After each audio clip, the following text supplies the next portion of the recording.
Ya, hari ini sidang pertama sudah dibuka. Cuma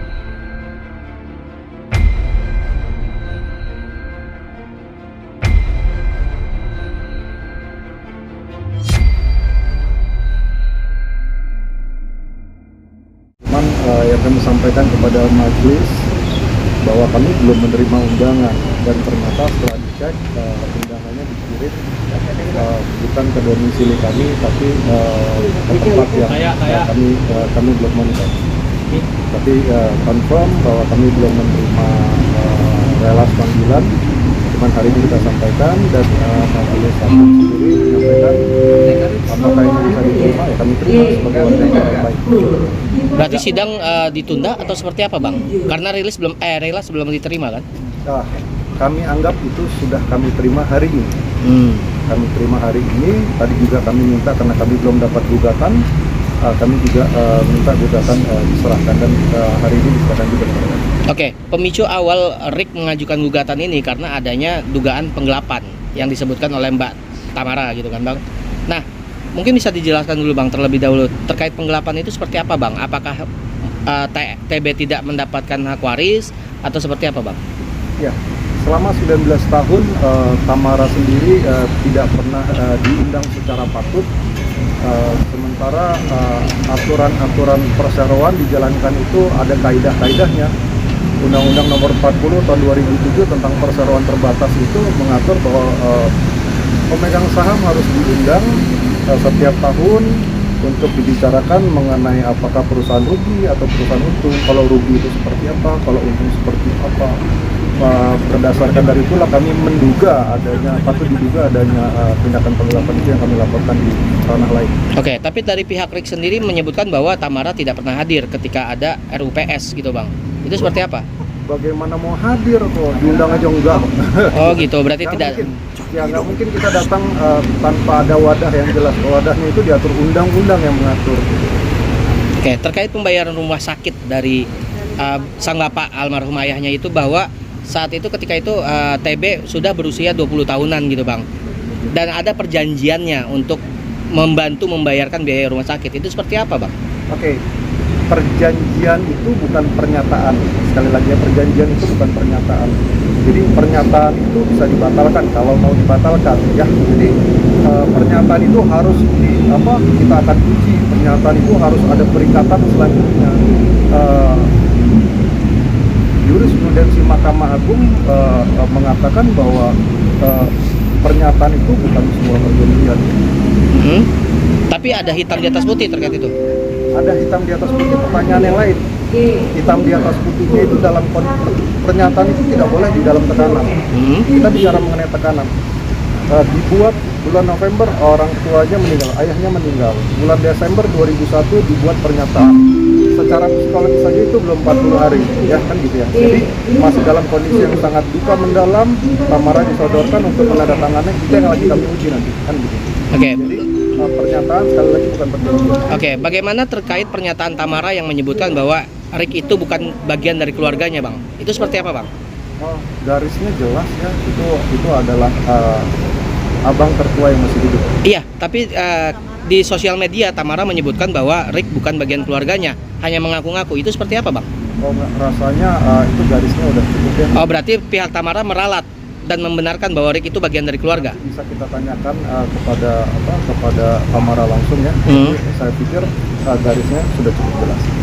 Oke. Tadi kan Tamara sudah berjanji akan membayar uang rumah sakit Bapak juga 24 miliar. Uang rumah sakitnya itu $100-an ribu dibagi dua, itu yang kami lihat di dalam gugatan. $100-an ribu dibagi dua, itu yang lagi kita masih mau uji seperti apa. Sekali lagi pernyataan tidak boleh di dalam tekanan.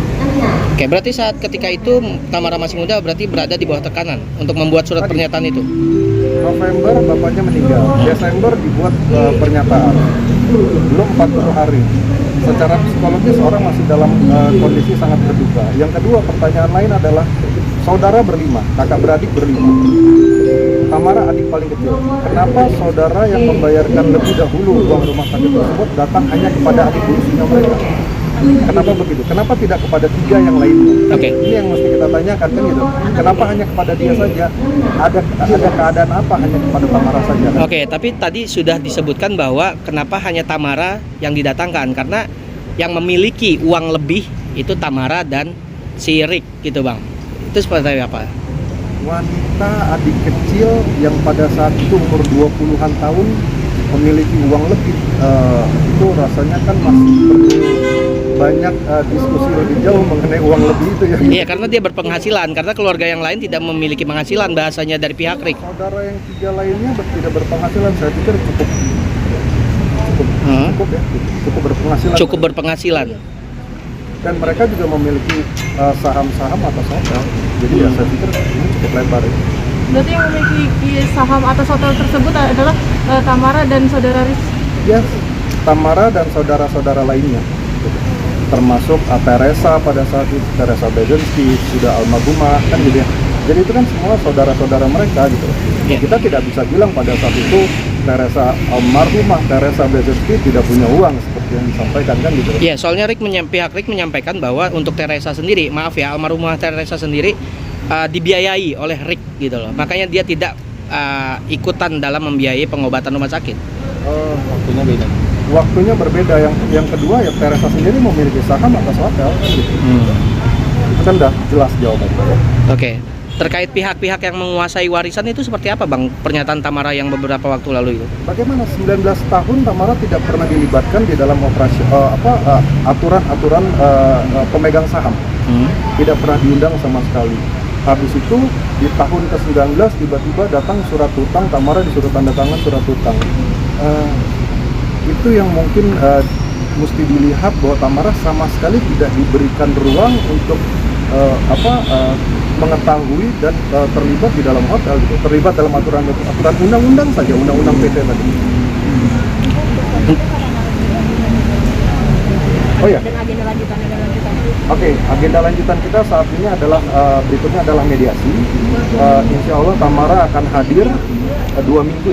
2 minggu dari sekarang akan hari Rabu juga, tanggal 22 Februari 2023 Tamara insya Allah akan hadir. Nanti kita lihat.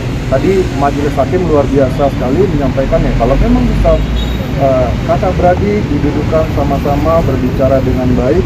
Sekali lagi kami menghimbau sebaiknya ke arah sana gitu.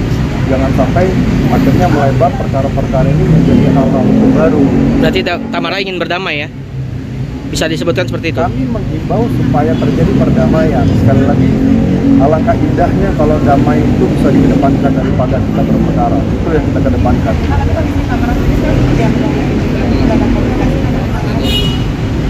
Tamara chill banget, santai banget. Ya, Tamara serahkan semua kepada Tuhan. Tamara serahkan semua kepada tim kuasa hukum dan kami sendiri dibentuk oleh Tamara sebagai tim kuasa hukum untuk menghadapi ini semua. Sekali lagi kami kedepankan. Kami tahu banget bagaimana kami harus menghadapi gugatan ini, tapi sekali lagi kami kedepankan untuk mari kita berdepan. Bang. Oke, tadi saya coba beliau sudah komunikasi lagi kan. Bang, boleh tahu nggak sih bang sebenarnya persentase saham yang dimiliki oleh Tamara itu berapa sih bang? 20%. 20% ya? Oke. Insya Allah, kita nggak boleh mendahului Tuhan ya. Oke, makasih bang.